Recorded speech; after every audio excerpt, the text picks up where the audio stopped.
Noel Malcolm, Kosovo. During the time when the Atlantic Pact was preparing an attack on Serbia in 1998, efforts were made to publish something on the historical front as well, and this was the history of Kosovo, which was intended to serve general propaganda purposes to justify aggression. The author is Noel Malcolm, a man who had already proven himself in such matters with the history of Bosnia, before the NATO attack on the Republic of Srpska. It is not necessary to read Malcolm's entire book to get a true impression of the type of literature being discussed here. Everything is said and explained in the introduction to the second edition, which covers 15.5 pages, written on April 28, 1999, which means during the time of the aggression itself.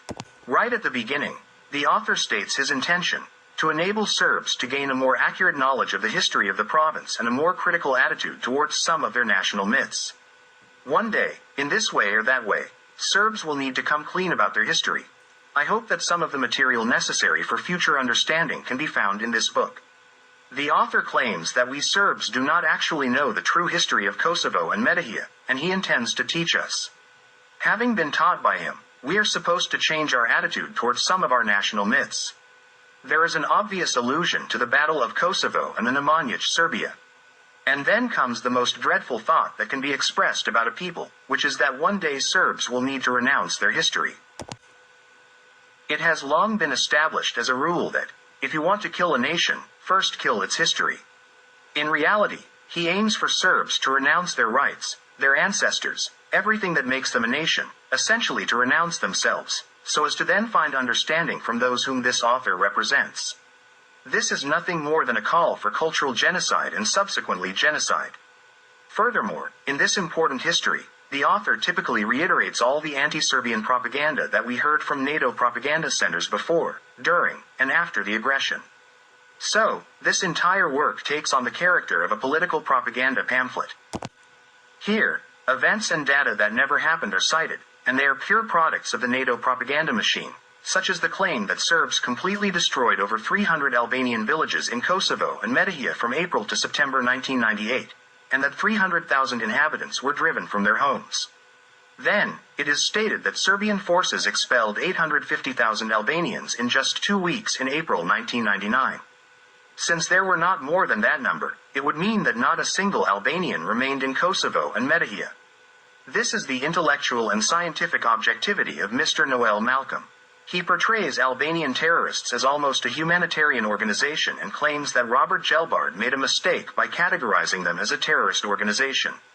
He then states that on March 9, 1998, the so-called contact group, composed of the United States, Russia, Britain, France, Germany, and Italy, gave an ultimatum to Slobodan Milosevic to change his policy towards the KLA within 2 weeks.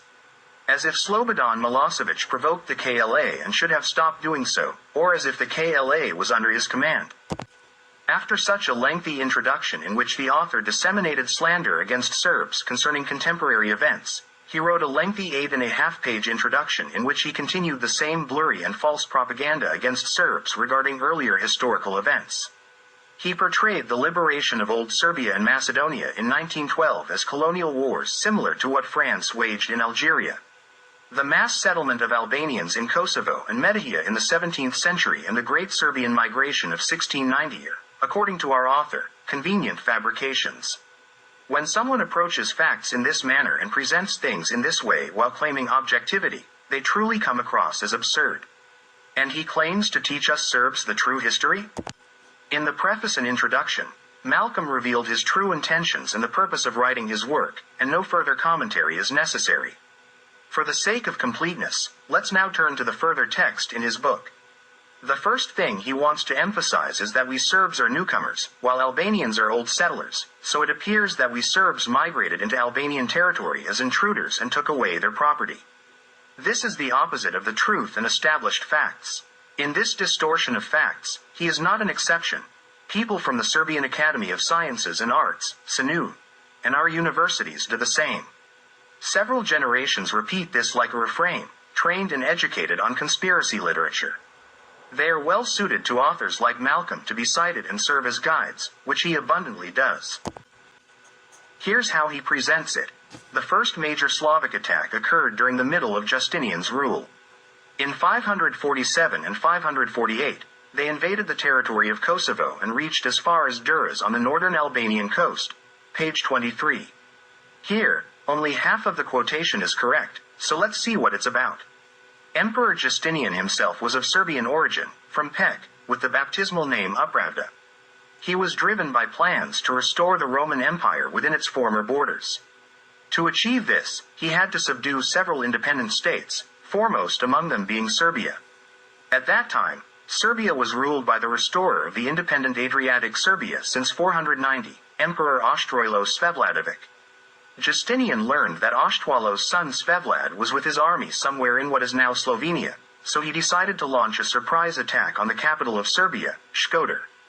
In 535, Justinian sent his general Munda, who was believed to be a descendant of the Hun leader Attila and was in command of the Roman army on the Danube. Munda arrived with his army at Shkodër and found Emperor Ostromir outside the city, bathing with only his small guard. Ostroilo refused to surrender or flee but instead formed his guard and engaged in battle with the numerically superior Roman army.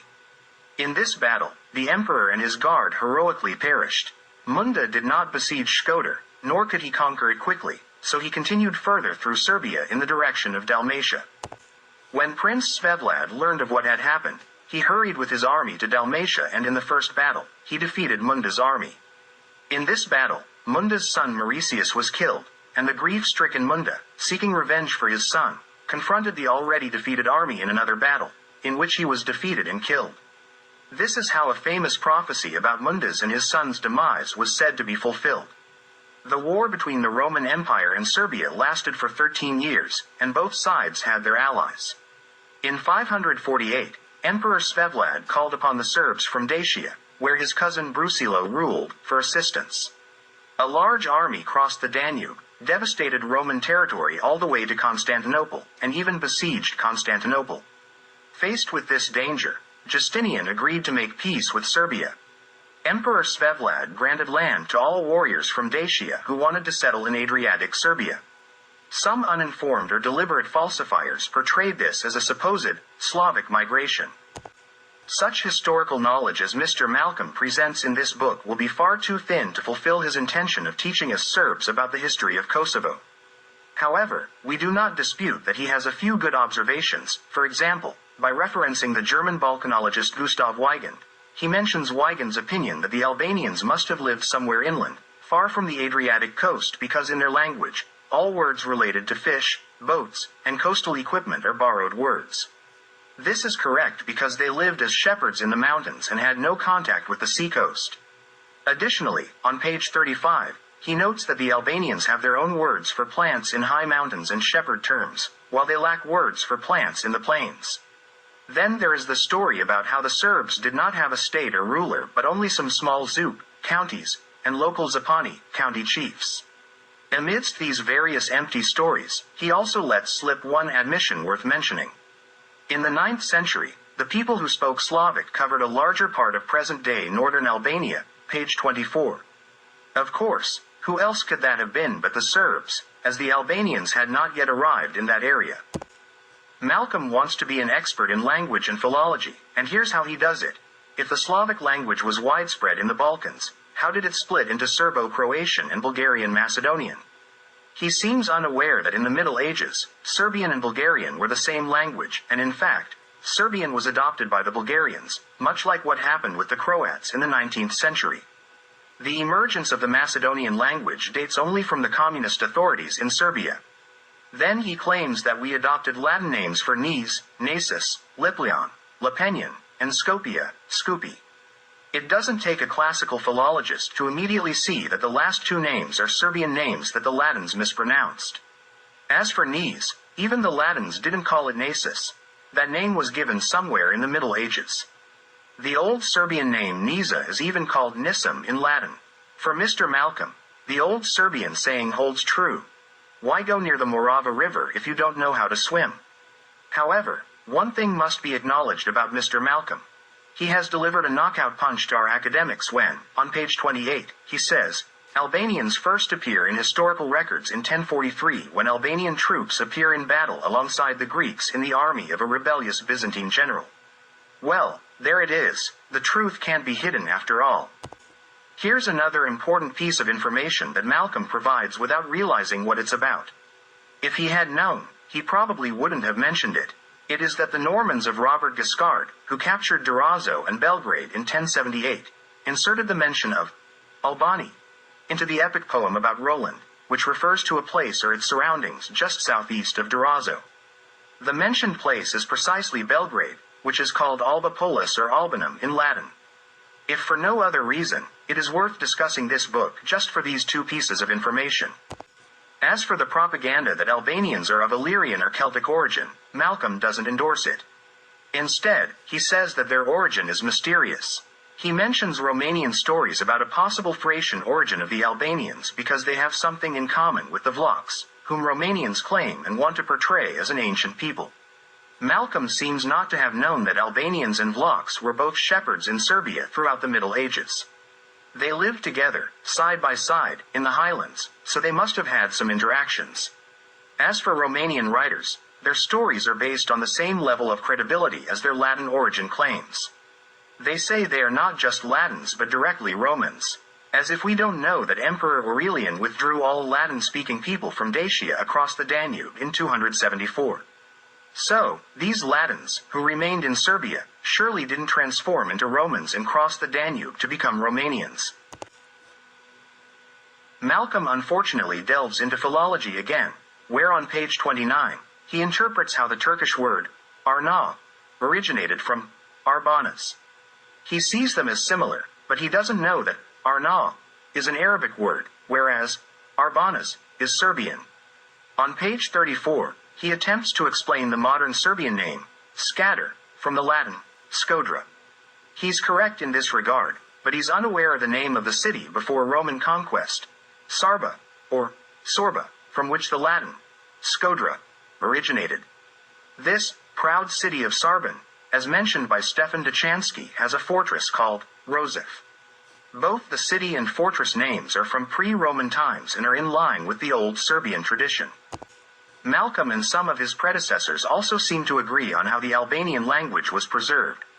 Lacking other evidence, they created a story about the Besa tribe, which has no historical basis. They mention how the alleged bishop Nikita from Remigiana, in the 4th century, baptized the Besa tribe below the Rhodope Mountains and that the Besa had Christian service in their native language. Then, they suggest that the Besa people might have moved to northern Albania in the 9th century, bringing their language, which now is supposedly Albanian. However, they fail to explain how the Albanians adopted the Besa language, especially when the Besa people gave their name to Bosnia, where they are proven to be Serbs. Furthermore, in the Encyclopedia Britannica, it's stated that Nikita raised spiritual music to a higher level among the Serbs, which contradicts their claims. They should have consulted Britannica for accurate information. On page 41, Malcolm discusses the origin of writing among the Slavs and mentions that two brothers, Cyril and Methodius, created two scripts, Cyrillic and Glagolitic. However, he is not alone in making this statement, as many others have said the same. It's just that they didn't know that until the 16th century, Glagolitic was referred to as Cyrillic, which means that we lack an earlier name for the current Cyrillic script, unless the names of the two scripts were exchanged. Today, these stories may seem childish when we have the Belgrade Vinca script, the Law Codex of the Serbs, Santos, the Velez book, and other written documents in the Serbian language that predate Cyril and Methodius by up to 4,000 years. Science does not stand still, but people like them seem to be oblivious to these developments, exposing themselves to ridicule. The story about how Nemanja took Kosovo from Byzantium has no significance in relation to the Albanians.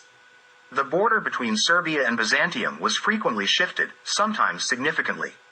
In the 9th century, Serbia included the entire Peloponnese in its territory, not just Kosovo. Throughout his work, Malcolm supports Albanian perspectives and respects their propaganda because that is the main purpose of his work, to support their demands. He goes the furthest on the issue of terror against the Serbs due to their alliance with Austria in 1690. On page 163, he describes the dire situation of the people in Kosovo and Metohija after the entry of Tatar cavalry and intentional terror. The population was so plundered and persecuted that people had to eat horses and dogs. Nowhere does he mention that the Albanians played a significant role in this terror against the Serbs and that they had mass migrations to Kosovo and Metohija during that period.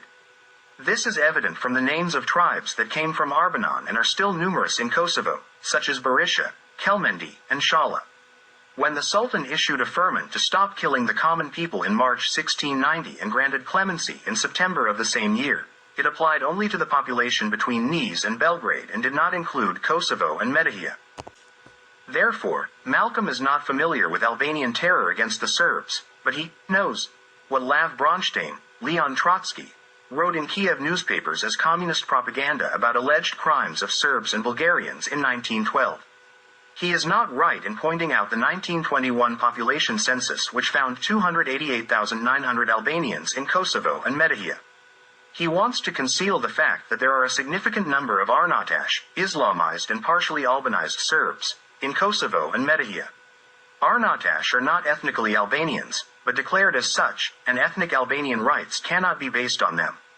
Noel Malcolm's History of Kosovo, as we noted at the beginning, is a political pamphlet to justify the NATO Pact's aggression against Serbia.